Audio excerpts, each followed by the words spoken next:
तो आज कनकपुर गांव में प्रभुपाद गुरु शिक्षा आश्रय होने जा रहा है और मैं देख रहा हूँ यहाँ पे गांव के जितने भी लोग हैं वो काफ़ी बढ़ चढ़कर हिस्सा ले रहे हैं। तो आप सभी लोगों को सबसे पहले बहुत बहुत धन्यवाद और बहुत बहुत बधाई कि आप लोग इस प्रोग्राम में आए यहाँ पे। तो अभी मैं चाहूँगा कि जो बच्चे हैं उनके माता पिता प्रयास करें कि उन्हें साइलेंट मोड होता है ना, जैसे मोबाइल के अंदर साइलेंट पे कर देते हैं, आवाज़ नहीं आती है, तो उसी प्रकार से साइलेंट मोड पे रखें। या बच्चे जो है इस समय बाहर जा सकते हैं क्योंकि बहुत ही गहन विषय पे हम चर्चा करने वाले हैं। ऐसा नहीं है कि कोई भगवत कथा हुई, हमने सुन के आए और घर पे गए और मामला खत्म। ये जीवन का हमारा क्या उद्देश्य है और वास्तविकता में हम इस धरा पे आए क्यों हैं, किस लिए आए हैं, हम हैं कौन, इसके बारे में जो चर्चा है ये आम चर्चा नहीं हो सकती। ये जीवन का बहुत क्या सर्वश्रेष्ठ विषय है जिसके बारे में हम चर्चा करने वाले हैं। तो पहले जब सतयुग में जब लोग थे, सतयुग का जो समय था, वहाँ पे लोग बड़े जो है धार्मिक प्रवृत्ति के होते थे। वो क्या करते थे, उनका जो भी वो कुछ अर्जित करते थे वो सब कुछ भगवान को दे दिया करते थे कि ये धर्म की सेवा में लगे, भगवान की सेवा में लगे। धीरे धीरे समय बदला, उसके बाद त्रेता युग आया। त्रेता युग में जो है आदमी के अंदर जो आध्यात्मिक रुचि थी, आध्यात्मिक जो उसकी चेतना थी, उसमें थोड़ी कमी आई और उसने क्या किया, उसने फिर एक लाइन खींचनी शुरू कर दी और जो भी कुछ वो अर्जित करता था, कमाता था, वो फेंक देता था और बोलता था जो लाइन के उस तरफ गिरेगा, रेखा के, वो सब प्रभु का है, भगवान का है, और जो रेखा के इस तरफ गिरेगा वो सब मैं ले लूंगा, मैं अपने जो है दिनचर्या में, जीवन यापन में उसे खर्च करूंगा। फिर और समय बदला, द्वापर युग आ गया। द्वापर युग में लोगों ने क्या किया, उनकी आध्यात्मिक चेतना में और कमी आई, उन्होंने गोल चक्र बनाना शुरू कर दिया और पैसे को जो है फेंकते थे, जो चक्र के अंदर गिर जाता था वो खुद रख लेते थे और जो बाहर गिर जाता था वो धर्म की सेवा में लगा देते, भगवान को दे देते कि भगवान ही आपके लिए। फिर आया कलयुग। कलयुग में हम सब लोग बैठे हैं यहाँ पे। तो कलयुग में क्या करते थे, जितना भी धन अर्जित करते थे वो सारा धन इकट्ठा करते थे और आसमान में उठा के फेंक देते थे और बोलते थे प्रभु जो पकड़ सको तो पकड़ लो, बाकी सब मेरा। तो आज का जो समय है यहाँ पे हरि भक्ति करना बहुत कठिन है।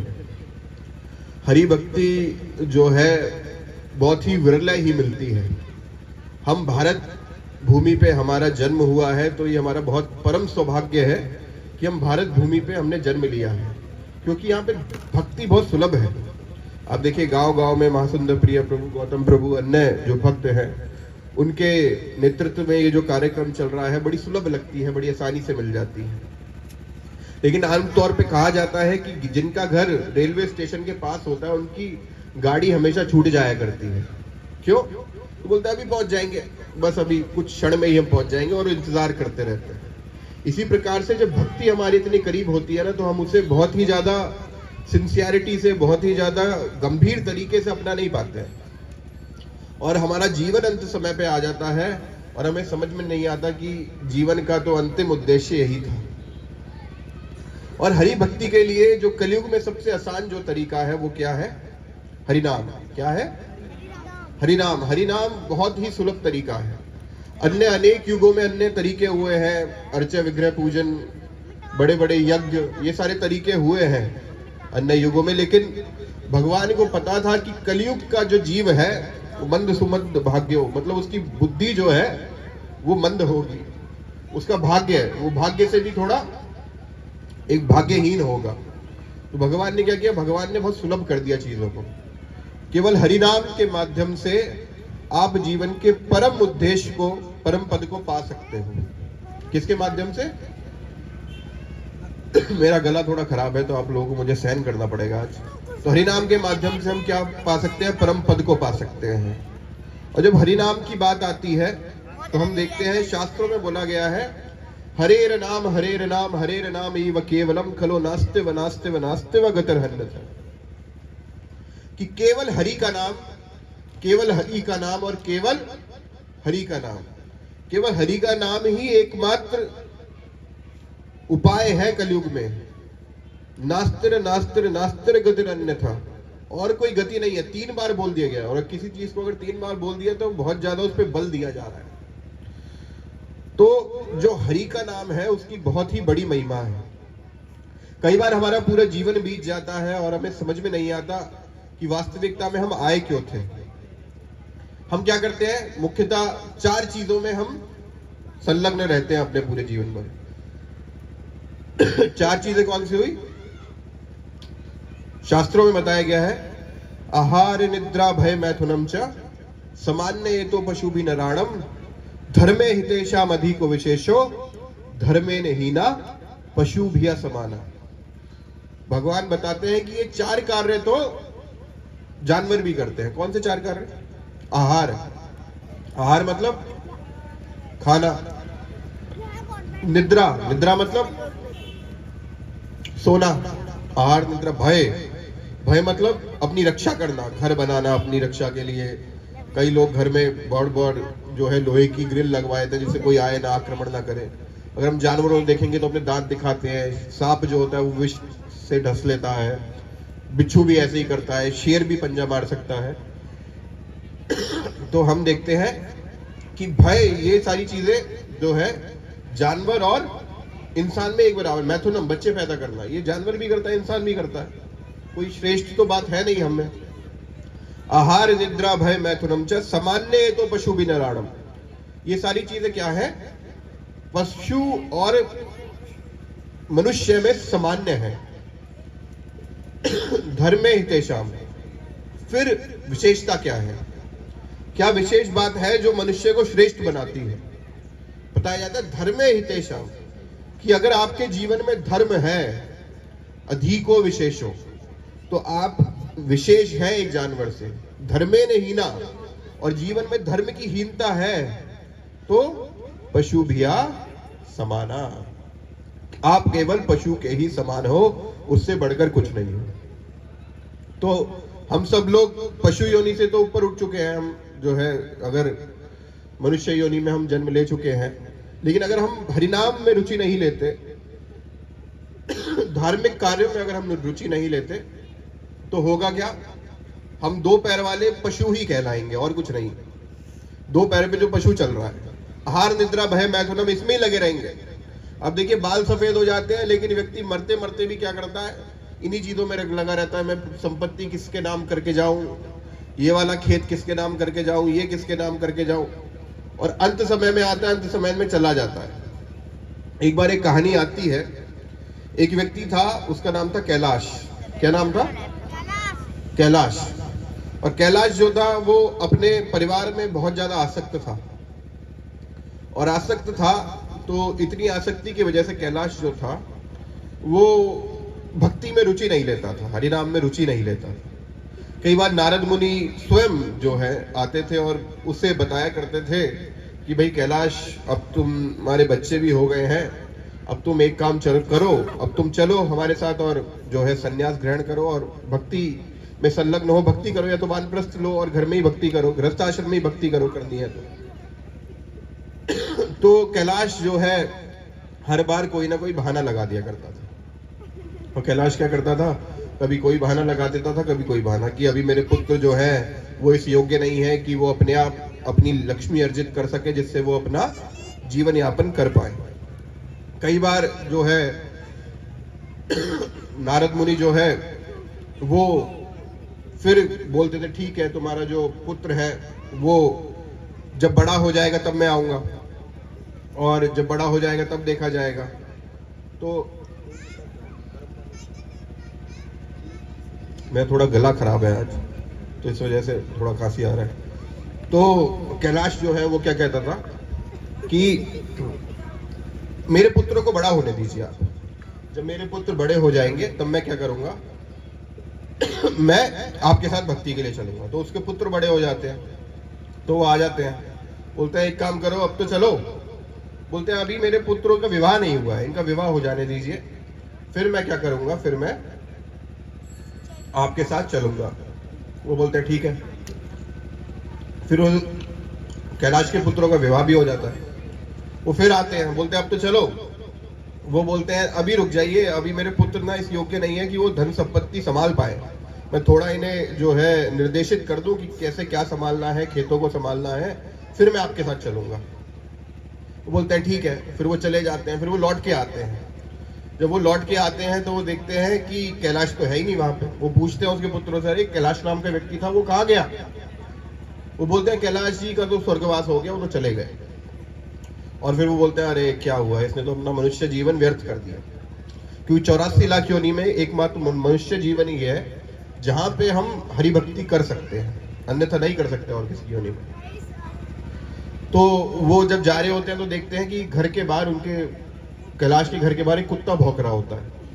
वो बोलते हैं ये क्यों भौंक रहा है? वो क्योंकि दिव्य पुरुष है नारद जी, वो समझ जाते हैं कि ये जो कुत्ता है ये कैलाश है।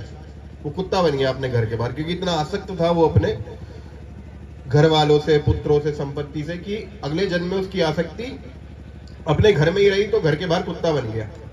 अंत काले च ममेव स्मरण मुक्त्वा कलेवरम, भगवान गीता में बताते हैं कि जैसा अंत काल में आपकी चेतना होगी, प्राण छोड़ते समय जैसी आपकी चेतना होगी, अंत समय में आपको उस चेतना के अनुसार ही देह मिलेगी। 84 लाख योनियों में से कोई भी। तो कैलाश की चेतना थी कैसी? अपनी संपत्ति में आसक्त था, तो अब उसी संपत्ति के बाहर वो कुत्ता बन गया, उसकी रखवाली करता था। वो बोलता है कि कैलाश अब तो चलो, अब तो सुधर जाओ, अब तो तुम कुत्ते बन गए। बोलते नहीं नारद जी, मेरे पुत्र जो है ना ये बहुत लापरवाह है, रात में गेट खोल के सो जाते हैं, कोई चोर आ गया तो मैं यहाँ रखवाली करता हूँ, अभी ये थोड़े समझदार हो जाए तो मैं आपके साथ चलूंगा। वो बोलते हैं ठीक है भाई। वो फिर थोड़े समय बाद आते हैं, वो देखते हैं वहां कुत्ता भी नहीं है। वो देखते हैं कुत्ता कहाँ है। अब वो वहां पे एक सांप बन के घूम रहा होता है, एक वो कर रहा होता है। बोलते नारद जी, नारद जी। बोलते क्या हुआ? बोलते मैं कैलाश। बोलते हैं कैलाश तुम सांप बन गए? बोलते हाँ मैं सांप बन गया। बोले क्या है, हमारी फसल लगी हुई है, फसल सारी चूहे खा जाते हैं, तो मैं सांप बन गया हूँ, मैं चूहों को खाया करता हूँ। बोलते हैं तुम ऐसे नहीं सुधरोगे। वो एकदम से नारद मुनि करते हैं और चिल्लाना शुरू करते हैं, अरे देखो तुम्हारे घर में सांप है, तुम्हारे घर में सांप है, तुम्हारे घर में सांप है।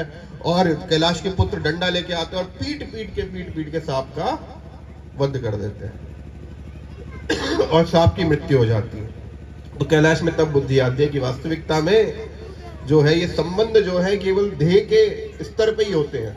एक बार देह का त्याग हो गया तो संबंध नहीं होते। वही 5-6 फुट का आदमी जो हमारे साथ सो रहा होता है तो हमें बड़ा प्यारा लगता है। जैसे ही उसके शरीर से जो उसका जीवन प्राण जो है उसके जब निकल जाते हैं तो लोग शमशान ले जाके पूछते हैं और कितनी देर लगेगी जलने में। तो जो मुख्य जो प्रेम का कारण है वो क्या है? ये देह नहीं है जो पंचमहाभूत जल पृथ्वी अग्नि वायु आकाश से जो बनी हुई है। मुख्य कारण क्या है प्रेम का, आसक्ति का? जो उसके अंदर आत्मा है, और वो आत्मा ही हमारी वास्तविक पहचान है, अन्यथा हमारी पहचान ये शरीर नहीं है।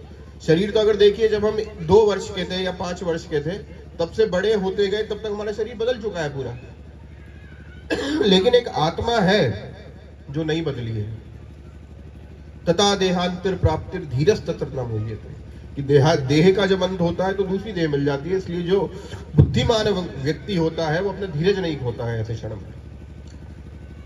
तो जब यहाँ पे कैलाश चला जाता है तब जाके उसे थोड़ी अकल आती है कि वास्तविकता में कुछ है नहीं इस संसार में, और जो हमारा जो परम संबंध है वो ठाकुर जी से है और किसी से नहीं है। क्या पता इस जन्म में जो मेरा पुत्र है किसी जन्म में मैं भी उसका पुत्र रहा हूं, या आपस में हम दोनों दुश्मन रहे हो। कई बार हम देखते हैं हमारे घर में पुत्र जो होता है वो हमें जीने नहीं देता, नाक में दम कर लेता है। तो हमें कई बार, अगर आप वैसे तो आप देख नहीं सकते पूर्व जन्म, अगर आप देख पाओ दिव्य दृष्टि से, अगर भगवान आपको प्रदान करे तो आपको समझ में आएगा कि किसी जन्म में वो आपको दुश्मन रहा होगा, अब पुत्र बन के वो अपना बदला पूरा कर रहा है। जैसे कहते हैं ना, पूत कपूत तो क्यों धन संचय, पूत सपूत तो क्यों धन संचय। तो इसी प्रकार से जीवन में जो आसक्ति होती है ये आ तो सकती है लेकिन ये जा नहीं सकती, बहुत मुश्किल से जाती है। और उसे भेजने का एकमात्र उपाय क्या है?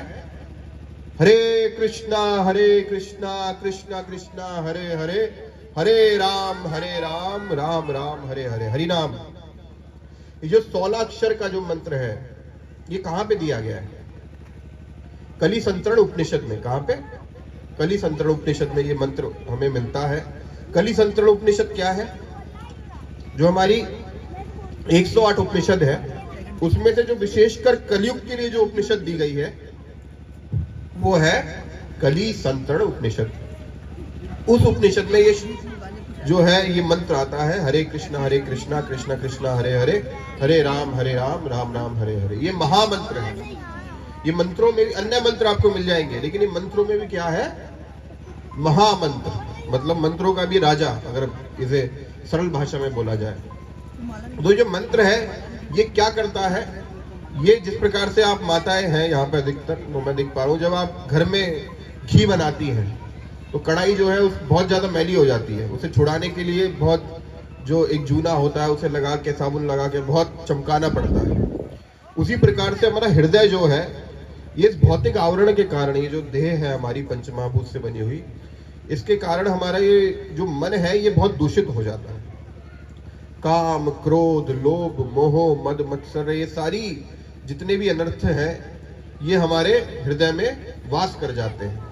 और ठाकुर जी तो परम शुद्ध है, तो ऐसी गंदी जगह ठाकुर जी आएंगे? नहीं आएंगे, बिल्कुल नहीं आएंगे। तो हमें क्या करना पड़ेगा? हृदय का मार्जन करना पड़ेगा। चेतो दर्पण मार्जनम। और मार्जन करने के लिए सबसे बढ़िया विधि क्या है? हरिनाम। हरिनाम के माध्यम से ही आप जो हृदय में ये कलमश है, जो अनर्थ है, इन्हें हटा सकते हो, अन्यथा नहीं हटा सकते। जब आप हरिनाम लोगे तो धीरे धीरे आपके हृदय पे जमी हुई जो काम, क्रोध, लोभ, मोह, मद, मत्सर की जो मैल है वो धीरे धीरे हटना शुरू हो जाएगी। हम अनेक उदाहरण देखते हैं जहां पे दुष्ट से दुष्ट व्यक्ति हरिनाम के द्वारा तर जाता है। जैसे कि हम उदाहरण लेते हैं, तो आपके सामने ये देखिए पोस्टर लगा हुआ है भागवत कथा का। इसमें विष्णु दूत है, आपको जो दिख रहा है ये अजामिल की कथा आती है। तो अजामिल की कथा में क्या होता है? एक व्यक्ति होता है अजामिल। वो अजामिल जो व्यक्ति होता है वो ब्राह्मण कुल में उसका जन्म हुआ होता है, और वो ब्राह्मण कुल में जन्म होने के कारण जो उसे संस्कार मिले होते हैं वो काफी ही एकदम सात्विक प्रवृत्ति का व्यक्ति होता है। लेकिन एक दिन क्या होता है, एक दिन वो घर के कार्य से वन में जाता है, और वन में जाता है तो वहां पे वो एक स्त्री और एक व्यक्ति को आपस में संबंध बनाते हुए देख लेता है। तो उसके मन में वो छाप पड़ जाती है और उसकी चेतना दूषित हो जाती है। और जब दूषित हो जाती है तो वहां वो उस वैश्या जो वहां संबंध बना रही थी वन में, उसके बारे में ही सोचना शुरू कर देता है। जब सोचना शुरू कर देता है, उसके मन में वही वैश्या का रूप जो है घूम रहा होता है, वही भ्रमर कर रहा होता है, और वो इतना ज्यादा आसक्त हो जाता है उस वैश्या के रूप से कि पत्नी होने के बावजूद वो उस वैश्या को पत्नी बना के अपने घर में ले आता है और अपनी पत्नी और माता पिता को घर से बाहर कर देता है।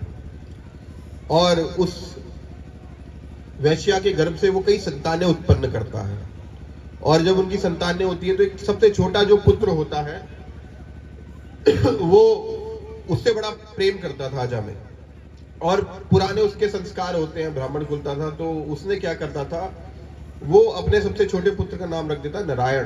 क्या नाम रख देता है? नारायण। और बिना कुछ सोचे समझे, ये नहीं कि भगवान का नाम रख दिया, नाम नारायण, उसने नाम नारायण रख देता है। और जब उस अजामिल का अंत समय आता है, जब वृद्धावस्था आ जाती है उसकी, तो अपने जो बिस्तर पे वो पड़ा होता है, अपनी आखिरी सांसें गिन रहा होता है, और वो जैसे ही रात के समय आंख खोलता है तो वो देखता है कि 8-8 फुट के लोग एकदम काले, और उनके बड़े बड़े दांत हैं और आंखें लाल हैं, और उनके हाथ में हंटर है। देखिए वहां पे आप देखेंगे चित्र, वो आपको दिख जाएंगे। वहां पे ऐसे लोग क्या कर रहे हैं? अजामिल की देह से उसकी प्राण को, उसकी आत्मा को बाहर खींच रहे हैं। तो अजामिल क्या होता है, उन लोगों को देखते ही, जो यमदूत होते हैं उन्हें देखते ही, जो जिससे वो सबसे ज्यादा आसक्त होता है अपने छोटे पुत्र से, उसका नाम पुकारता है, वो बोलता नारायण नारायण नारायण। और जैसे ही नारायण नाम होता है, वो वैसे वो उसने भगवान की चेतना में रहते हुए वो नाम नहीं पुकारा था, उसने ऐसे ही नाम ले दिया अपने पुत्र का। लेकिन इस नाम में इतना प्रभाव था कि उस केवल नाम के उच्चारण मात्र से विष्णुदूत वहां पे प्रकट हो जाते हैं। विष्णुदूत जैसे ही प्रकट होते हैं बोलते हैं ये कहाँ, ये कौन सी, आपका तो थाना लगता ही नहीं है, ये इसे तो नारायण नाम ले दिया, ये तो हमारा जुरिडिक्शन है, ये तो हमारे थाना क्षेत्र का व्यक्ति है, तो आप लोग इसे ले जा ही नहीं सकते। तो यमदूत बोलते हैं भैया आप कौन, हमने तो आपको आज से पहले देखा नहीं, और आप लोग कौन हो जो हमें हमारा कार्य करने से रोक रहे हो। हम यमदूत है, हम जो है हमारा रिस्पॉन्सिबिलिटी है, हमारा कर्तव्य है कि जो भी व्यक्ति अपने प्राण त्यागता है, पापी व्यक्ति, उसके कर्मों के अनुसार हम उसे पकड़ के ले जाते हैं और उसके कर्मों के अनुसार उसे दंडित करते हैं। तो विष्णु जी बोलते हैं हम तुमसे जो है ऊपर वाले डिपार्टमेंट के हैं और सबसे ऊपर वाले डिपार्टमेंट से हैं, तुम यमराज से जाके बात करो कि विष्णुदूत कौन है, वो तुम्हें बताएंगे। और जितने भी यमदूत होते हैं वो आश्चर्यचकित हो जाते हैं और स्तब्ध हो जाते हैं एकदम। वो सोचते हैं कि हमें तो लगता था कि हम ही सर्वे सर्वा हैं पूरे विश्व में, हमारे कार्य के आगे कोई नहीं आएगा, क्योंकि मृत्यु जो है वो सबसे श्रेष्ठ है, वो यही सोचते थे। वो जब फिर यमराज के पास जाते हैं, यमराज जी से पूछते हैं कि प्रभु हमें तो लगता था कि आप ही सर्वे सर्वा हैं, आप ही सर्वश्रेष्ठ हैं, आपकी अध्यक्षता में ही सारी कार्य होते हैं, लेकिन आज हमें विष्णुदूत ने रोक दिया। वो बोल रहे हैं हम विष्णुदूत हैं, जाके यमराज जी से पूछो। और जैसे ही यमराज जी विष्णुदूत का नाम सुनते हैं, यमराज जी के चेहरे पे एक मंद सी मुस्कान आ जाती है और वो ठाकुर जी को याद करते हैं, क्योंकि यमराज भी क्या है, ठाकुर जी के परम भक्त हैं। और वो फिर यमदूतों को बताते हैं कि तुम समझो कि वास्तविकता में हम ठाकुर जी की अध्यक्षता में ही कार्य कर रहे हैं, और जो व्यक्ति भगवान का नाम ले लेता है अपने अंत समय में, अंतकाले च मम्मे वा स्मरण मुक्त वा कलेवरम, जो अंतकाल में मेरा नाम लेता है वो मुक्त हो जाता है और मेरे धाम को आता है। तो यमराज बताते हैं कि अगर किसी व्यक्ति ने अंत समय में हरि का नाम ले दिया, प्रभु का नाम ले दिया, ठाकुर जी का नाम ले दिया, तो उस पे जो हमारा अधिकार है वो समाप्त हो जाता है। अब वो अधिकार होता है विष्णुदूतों का, उसे विष्णुदूत जो है भगवान के धाम ले जाते हैं पुष्पक विमान में बिठा के। लेकिन वहां पे जब अजामिल ये सारी चीजें देखता है तो विष्णुदूत बोलते हैं कि तुमने ऐसे कार्य तो नहीं करे हैं, ऐसे कर्म तो नहीं करे हैं, लेकिन तब भी हम तुम्हें एक और अवसर प्रदान करते हैं कि तुम अपने जीवन को सुधारो और अपने परम पद को प्राप्त कर सको। और वो उसे अजामिल को वहीं छोड़ के चले जाते हैं। उसी दृश्य के बाद क्या होता है, अजामिल को दूसरा एक मौका मिलता है और वो दोबारा से हरि भक्ति में लग जाता है। और जब हरि भक्ति में लगता है, वो हरिद्वार में जाके एक मंदिर की शरण ग्रहण करता है और वहां पे हरि भक्ति में लग जाता है। और हरि भक्ति के लगने के बाद जब उसका दोबारा से अंत समय आता है तो विष्णुदूत आते हैं, विष्णुदूत उसे जो है पुष्पक विमान में बिठा के अपने साथ भगवान के धाम ले जाते हैं। तो ये जो हरि का नाम है और खासकर हरे कृष्ण महामंत्र, इसकी महिमा जितनी कही जाए उतनी कम है।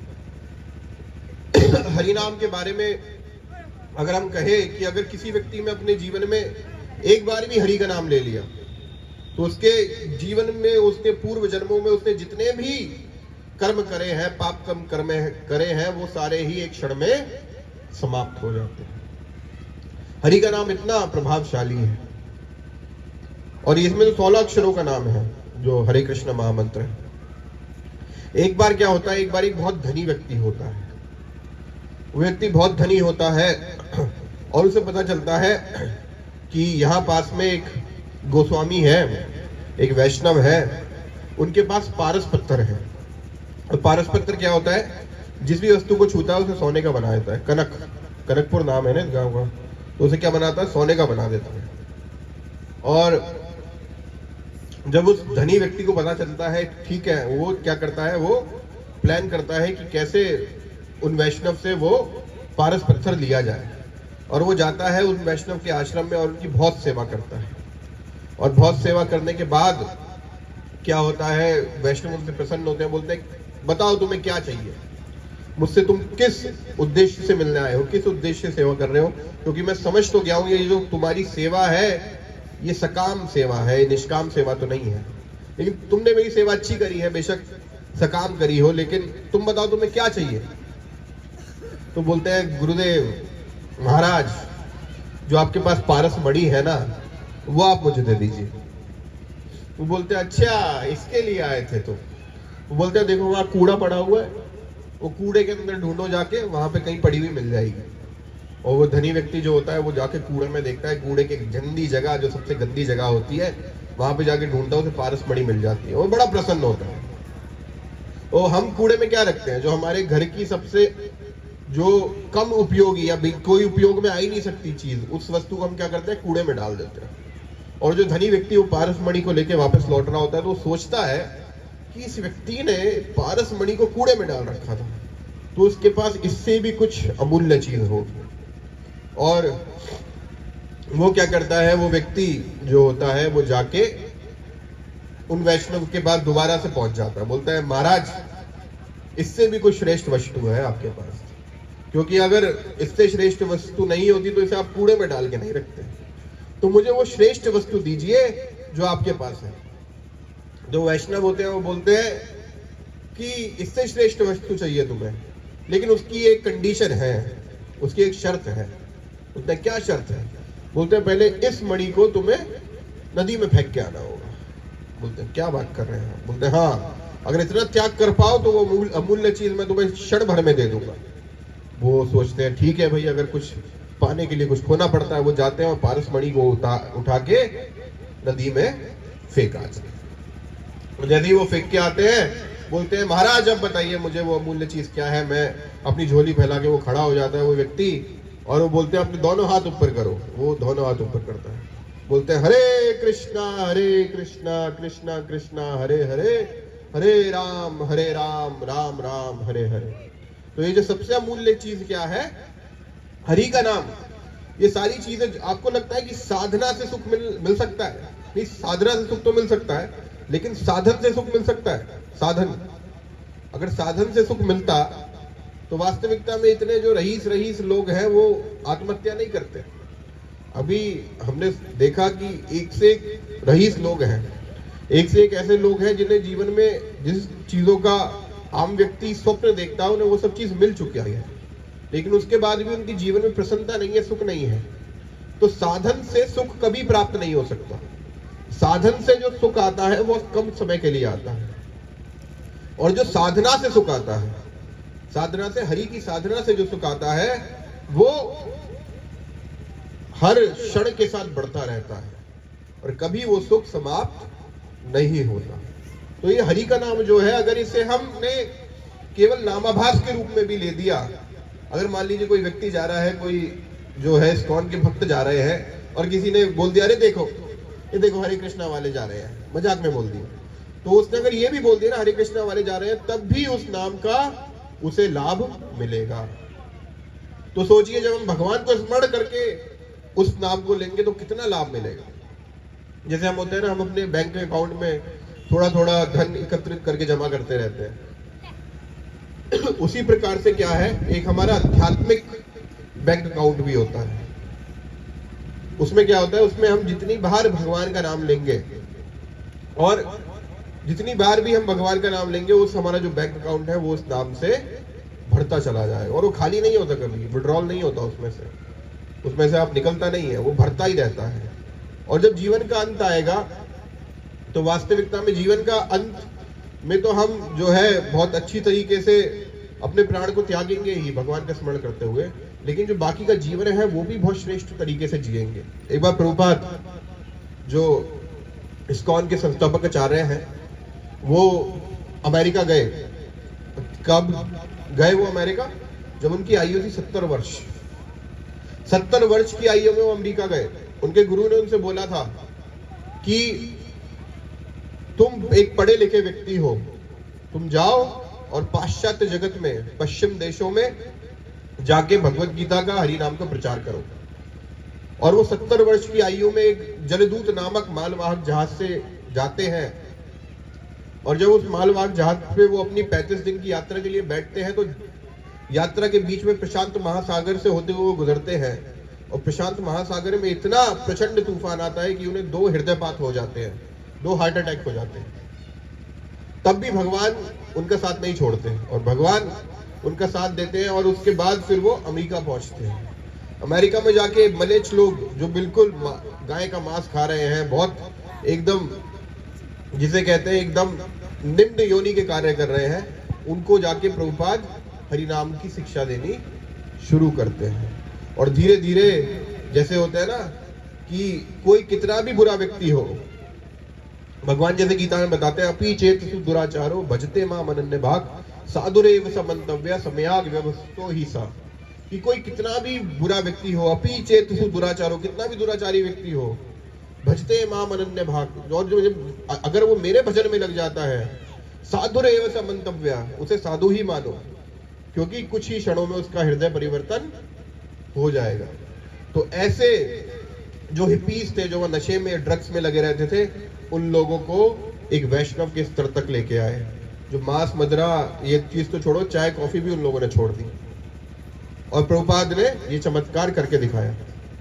एक बार एक व्यक्ति ने प्रभुपाद से पूछा कि प्रभुपाद आपने क्या चमत्कार किया है, क्योंकि महाराज लोग तो चमत्कार करते हैं।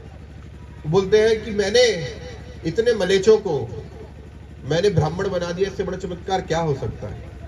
इससे बड़ा चमत्कार कुछ हो सकता है कि ऐसे लोग पाश्चात्य जगत के पश्चिम देशों के, जिन्होंने कभी कृष्ण का नाम तक नहीं सुना, और वो 16 माला करने लगे, हरिनाम करने लगे, सात्विक भोजन खाने लगे, और अपना चरित्र एक जो है एक ब्राह्मण, एक वैष्णव के समान आचरण करने लगे, और बड़े बड़े सन्यासी बने ऐसे लोग। एक बार एक पत्रकार होता है, वो प्रभुपाद से प्रश्न करता है कि प्रभुपाद, मान लीजिए आप कहते हैं कि कृष्ण है कृष्ण है कृष्ण है, लेकिन मान लीजिए एक बार को तर्क के रूप में ही आप मान लीजिए कि अगर आपको जीवन के अंत में पता चले कि कृष्ण नाम जैसी कोई चीज ही नहीं है, तो आपको कैसा लगेगा?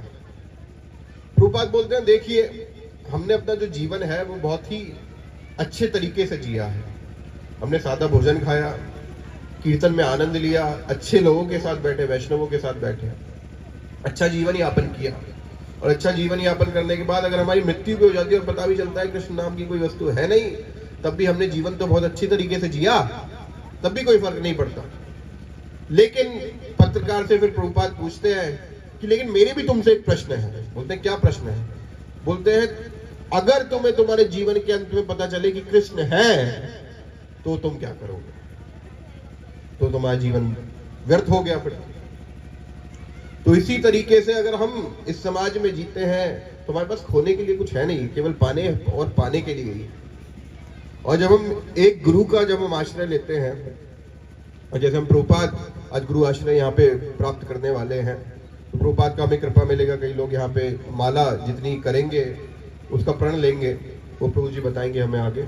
तो वो क्या है, वो गुरु के माध्यम से हम क्या करते हैं, भगवान को हम प्राप्त कर सकते हैं। क्योंकि कृष्ण की कृपा के बिना गुरु नहीं मिलते, और गुरु की कृपा के बिना कृष्ण नहीं मिलते, पूरक है एक दूसरे के।